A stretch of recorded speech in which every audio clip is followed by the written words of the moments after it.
पर सवाल उठाए हैं। शिक्षक भर्ती घोटाले में चौटाला सवाल है असदुद्दीन ओवैसी हैदराबाद सांसद ऑल इंडिया MIM के अध्यक्ष और यहाँ इस वक्त मौजूद एक प्रचारकर्ता के तौर पर अपनी पार्टी के लिए किशनगंज में एक पहला प्रयोग जो वो कर रहे हैं, एक सेक्युलर वोटों के नए दावेदार के तौर पर अब जब आप सामने हैं तो विभाजन तो होता है सेक्युलर वोटों का, और ऐसे में भारतीय जनता पार्टी को लाभ अगर होता है तो ये आरोप क्या है? देखिए, पूरे बिहार में 243 असेंबली की सीटें हम 6 लड़ रहे हैं, तो ठीक है 6 पे मत खड़ा करिए, 237 पर लड़ लीजिए ना, कौन रोक रहा है आपको? हम तो 6 पर लड़ रहे हैं, 6 पर लड़ रहे हैं तो सबको इतना पेट में दर्द क्यों हो रहा है? और हमने अभी कहा है, आपने सुना भी है, कई मरतबा हमने कहा कि जहां पर हमारा कैंडिडेट नहीं है वो हराइए मोदी को, बीजेपी को। आपके भाषणों में मोदी पर हमला है, लेकिन नीतीश और लालू को आप उस तरह से हमला करते हुए नहीं दिखते हैं, क्योंकि अगर दोष मुसलमानों के वोटों को खरीद लेने का है तो वो तो लालू और नीतीश पे बन रहा है। हम तो इसीलिए कह रहे हैं ना कि सीमांचल की पसमानदगी के लिए, सीमांचल का पिछड़ापन के लिए तो सब पार्टी जिम्मेदार है। कांग्रेस जिम्मेदार है, लालू जिम्मेदार है, कांग्रेस जिम्मेदार है और बीजेपी भी जिम्मेदार है, क्योंकि उन्होंने नीतीश से हुकूमत की, इसीलिए तो इस इलाके को छोड़ दिया गया ना। लेकिन नालंदा बिहार में या बिहार में नालंदा, हमको बता दीजिए। तो नालंदा में इतना सब चीजें वहां पर मिल सकती है तो यहाँ क्यों नहीं मिल सकती?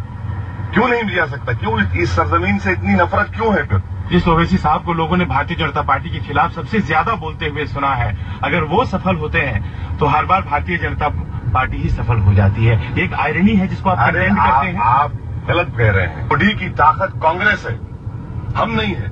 हम तो ये बता रहे हैं कि आप इसको अगर हराना है तो ऐसा नहीं हरा सकते आप इनको। अभी ये बिहार तो कुछ नहीं, असल 2019 में होगा, जब ही जाकर हम बीजेपी को हरा सकेंगे। नीतीश के साथ जा सकते हैं। देखिए, हम आपसे कह रहे हैं कि अभी हमने ऐलान किया है, बिहार के अवाम से रिक्वेस्ट की है कि जहां हमारे कैंडिडेट नहीं है वहां पर आप हराइए मोदी को, किसी सेक्युलर पार्टी के कैंडिडेट को कामयाब करिए। यह खुद एक मैसेज है उनके लिए। बिहार की आवाम क्या वर्डिक्ट देती है मुझे तो नहीं मालूम। मैं तो वेट कर रहा हूं कि ये आपका चैनल 24 चाणक्य का सर्वे डाले, या पहले मुझे खामोशी से बता दीजिए तो शायद हम अपनी पॉलिसी को भी बदल ले, क्योंकि आपका जो चाणक्य है उसका तो अब तक परफेक्ट रिजल्ट आया 2014 में। बोल दीजिए ना सबको उतर के। क्या बोलिए? उतरे बस पब्लिक को बोल दिया खाली, बस पतंग कहाँ पे? पतंग इस बार अगर उड़ता है यहाँ, जो कि ओवैसी का चुनाव चिन्ह है, तो वो आखिरकार किसको लाभान्वित करता है? हम ओवैसी साहब को यही छोड़ेंगे। ओवैसी साहब की यात्रा आगे बढ़ती है और कहीं न कहीं ये साबित करने की कोशिश की एक ऑल इंडिया स्ट्रगल, और उस ऑल इंडिया स्ट्रगल में ओवैसी अपनी पोजीशनिंग करते हुए यहाँ के बाद पड़ाव उत्तर प्रदेश, यही कहना ओवैसी का। नमस्कार, मैं हूं गायत्री गुप्ता और आपका स्वागत करती हूं हमारे विशेष प्रोग्राम पब्लिक फेस में।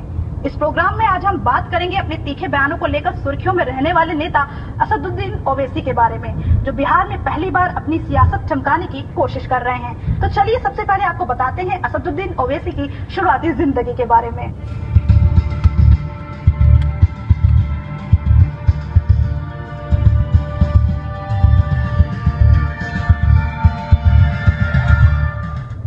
असदुद्दीन ओवैसी का जन्म 13 मई 1969 को हैदराबाद में हुआ था।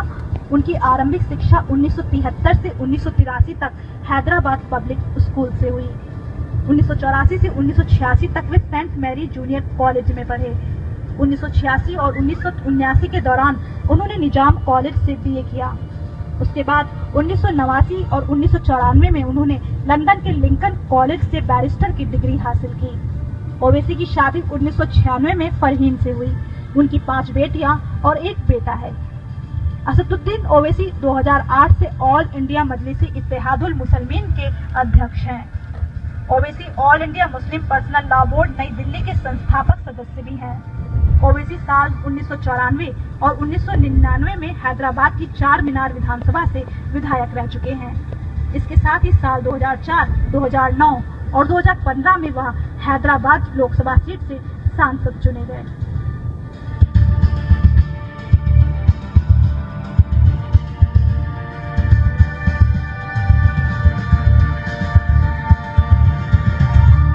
संसद रत्न अवार्ड से नवाजे गए असदुद्दीन ओवैसी का सियासी सफर कई बार। बिहार के चुनाव में आज के बाद 2 दौर का चुनाव अभी बाकी है। वहाँ की सियासी फिजा कैसी है, लोग क्या सोचते हैं, क्या चाहते हैं, इसके लिए मेरे सहयोगी मनोरंजन भारती बिहार के जायके के साथ ला रहे हैं चुनावी चर्चा।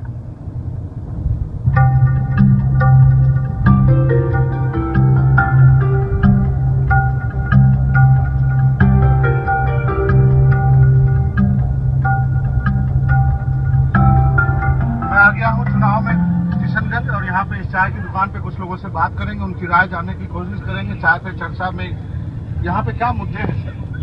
जब भी देखा गया है क्या विकास के मुद्दे पर चुनाव कभी नहीं हुआ है। यहाँ धर्म, जाति और इन सारे मुद्दों पर चुनाव हुआ है।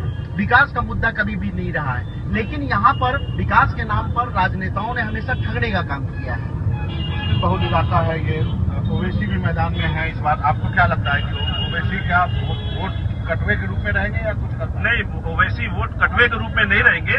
ओवैसी की एक अपनी मजबूत दावेदारी है किशनगंज में, और वो किशनगंज से 6 उन्होंने सीमांचल में 6 सीट किया है, जिसमें से वो 5 में वो कामयाब होंगे। उनकी दावेदारी है और मजबूत दावेदारी है।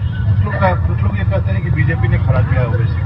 जी देखिए, ये जो आरोप लगा रहे हैं बेबुनियाद है। ओबीसी की जो लड़ाई है 371 को लागू किया जाए इस क्षेत्र में, ताकि यहाँ का जो सीमांचल एक अलग सा राज्य बने। यहाँ पर स्पेशल पैकेज दे करके यहाँ के जो बदहाली है, एक सक्षम कमेटी के रिपोर्ट के अनुसार यहाँ की जो मुसलमानों की स्थिति है वो काफी बदतर है, यानी एक महादलित से भी नीचे है। और ये ओबीसी इसी मुद्दे को लेकर के इस इलाके को विकास के लिए जो है मुद्दा उठा रहे हैं। जो हम जैसे जनरेशन, यूथ जनरेशन है, उनका ये मानना है कि हमें इस तरह के लीडर की जरूरत है जो सिर्फ बोले नहीं काम भी करे, जो हमारे सामने है हैदराबाद के साथ।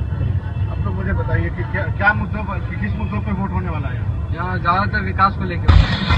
हिंदुस्तान में एक बहुत बड़ा बेशरम और जंगली जानवर है। मैं मानता हूं इस बात